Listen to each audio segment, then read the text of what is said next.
Dr. Peter Legge. It is a real privilege for me to interview today Warren Johnson, who's multiple tasks here at the Vagabond Players originally, which is now called the Bernie Legge Theatre.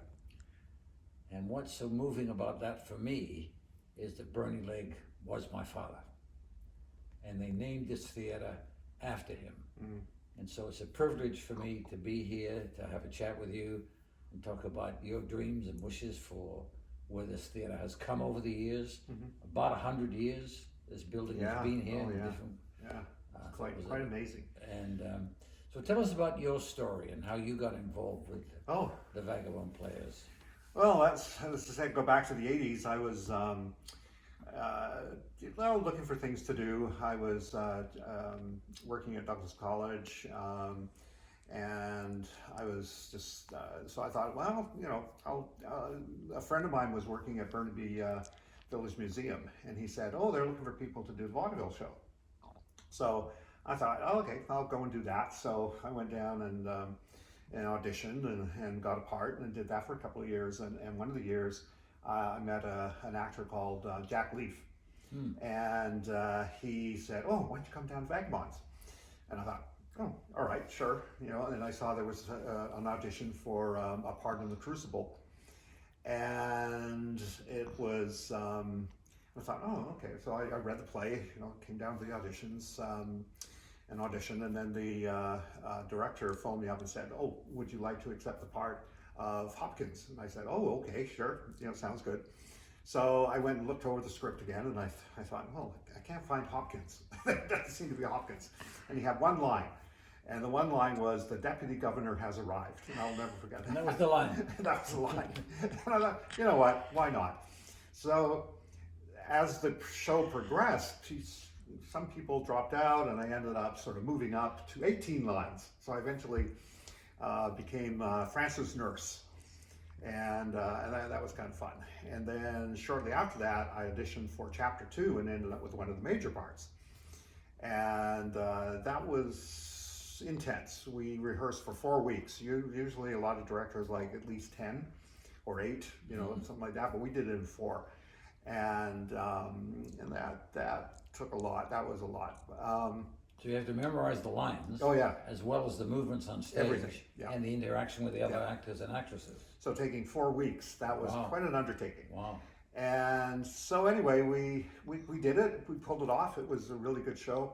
And then I decided to do more bit parts, and then started helping with one of our set designers at that time, and that sort of led me into doing a few other things. I set a few bit parts, set designing. Klaus Dorr was that was the designer, and so I learned a lot from him.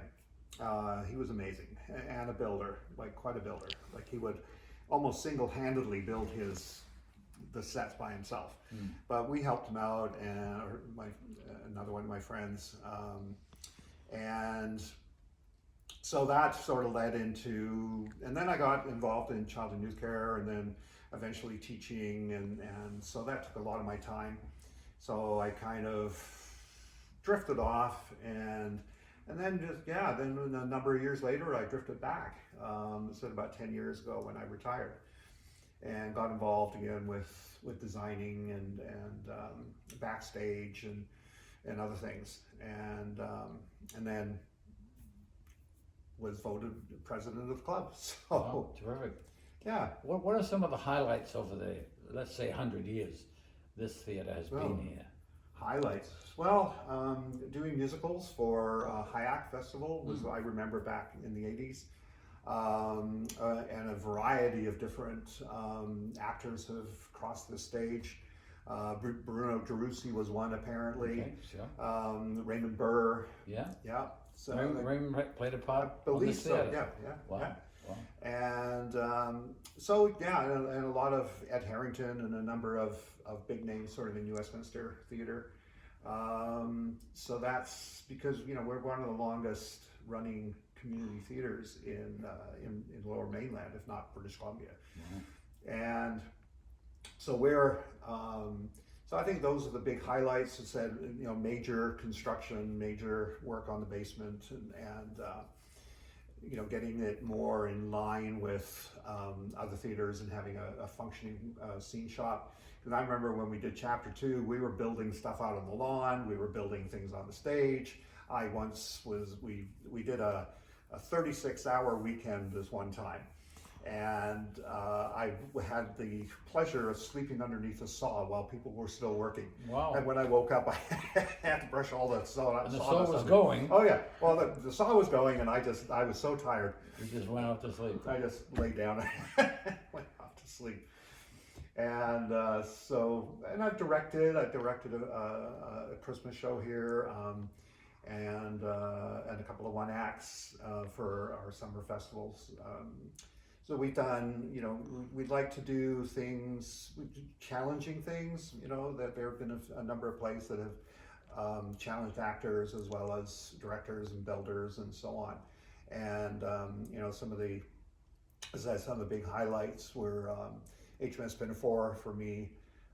Then we did Little Shop of Horrors, and that was really good.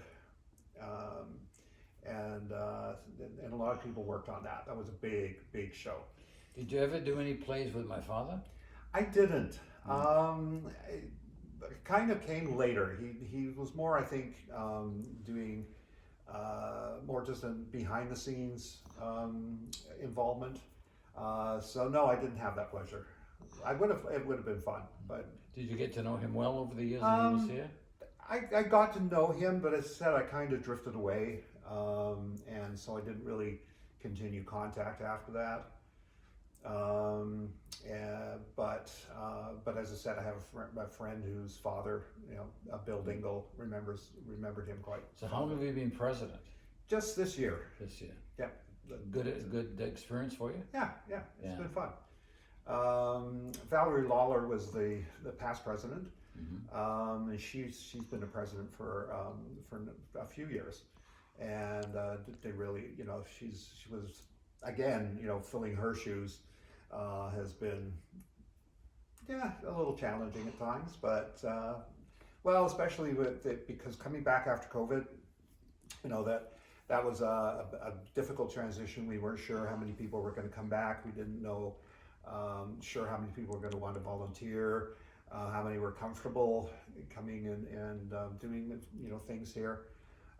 So we did little projects during that time, painting the green room downstairs, and just keeping the theater maintained and making sure that things, you know, once were able to open again, that it would go smoothly. So, the challenge has been, as I say, getting shows going and getting rights and other things, because we are still unsure of, you know, I mean, at the beginning, we weren't sure if you know, there was going to be another resurgence of you know, or the COVID again, you know, like we weren't really sure. So we were sort of tentatively moving ahead. Now we're pretty much back into full swing, and we have a play reading committee that's putting together a really good list of plays for next season. And so I think we're on the road upwards again. So how many plays a year do you do? We did 5. 5. And how do you get your actors and actresses? We put out notices in a variety of different formats or different areas like Facebook and so on. And I think there's a website that actors, you know, look at for auditions. We just finished auditions for Laughter on the 23rd Floor, which is another Neil Simon play, and apparently the turnout was really good. So the callbacks, I think, are tonight. So I think that's going to be full steam ahead. We're still a little unsure of our last show at the moment. We're just working a few things out, so that'll be announced pretty soon. Do most of the cast for your various plays come from the existing membership, or do there people come from outside? When we do musicals, usually it's people from the outside, because there are a lot of actors and singers and so on that like to do the circuit. that there are a number of like Metro runs musicals, and Gilbert and Sullivan Society, and there's a number of others. So they kind of do the circuit. But usually it's from members, because everybody has to be a member if you want to perform here or volunteer. Okay. You have to sign up as a member. So not all the actors would necessarily continue on, because there's lots of other theater groups that that they are attracted to and go out and perform for. So, but we do have a few people that do repeat. That come back for 2 or 3 or several shows. And that was the case when I was back in the 80s. Like, we had some real core people that would be out for every show, and that continued on in the 90s, 2000s. So yeah, we as I said, we get from the membership, but also from the outside as well, and that's really good, because that infuses us with new talent and new people. And word of mouth getting around that we're a good theater group to work for. Well, volunteer for. Yeah. Well, my dad loved it. Yeah. Oh, It was. I wouldn't say he was a great actor. I'd tell that to him, but he absolutely loved it. He loved the atmosphere. He loved the people. He loved to be involved, and he spoke so highly of this theater, and for it to be named after him after he passed away. He's probably in heaven acting, saying, I performed at that place, Yeah. So, yeah. well, thank you so much for your time. You're welcome. What would you like to say to this audience Well, that would help the theater? come and see our shows, basically. Okay. Don't just walk past this building that looks dirty and cream colored. Take a look in the front where the pillars are, and have a look at our posters and see what's coming up next, and go to our website and just come and enjoy. The response to Rumors has been really, really positive, and every show actually we've done since we opened with Sherlock's Veiled Secret. We actually had the playwright came up and did a little meet and greet, and that was really exciting. That was fun. Then we did an original musical.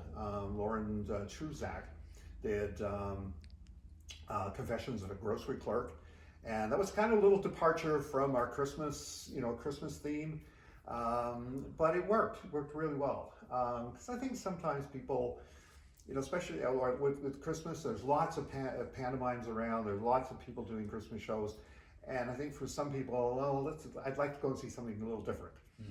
And so that was a very positive response. Like, we had some really good houses.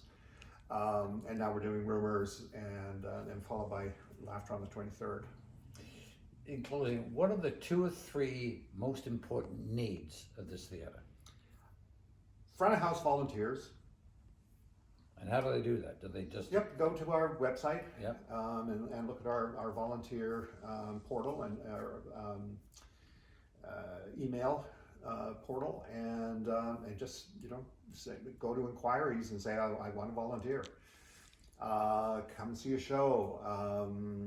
We were always using builders and painters, and it's a really good, for somebody who's retired and wants to look at doing something. This is another really good spot because most of the people right now are retired, so we do a lot of building and painting during the week. But we're always looking for younger people as well, because we can only do so much and for so long, and it'd be nice to have younger infusion, and so we're looking at ways of trying to do that. But yeah, as I said, front of house, a big one, building, constructing, those are the big ones. So, you have a lot of people or some people? Do you always need people? Always. Okay. Always need people. Yeah. Well, when my dad immigrated to this country and stayed in New Westminster, this was one of the places he felt most welcomed in. And I wouldn't say he was a great actor, but he loved the atmosphere, he loved the people, he loved the encouragement. At our house, he used to have lots of those Saturday nights dinner Right. parties. It was a great thrill for him. So on behalf of him and my family, thank you so much for naming this theater after Bernie Legge, my dad. He would have loved it. He would have been so proud that you thought of him that much. And thanks for having us here too. Oh, you're welcome. Yeah. Yeah, and as I said, it was I think well deserved, like because he was such an integral part for and an important present, an important friend for many people. So you know, I said I have extremely positive memories of meeting him and being a part of this as well. So, Well, thank you. You're welcome. Thank you for your time. You're welcome.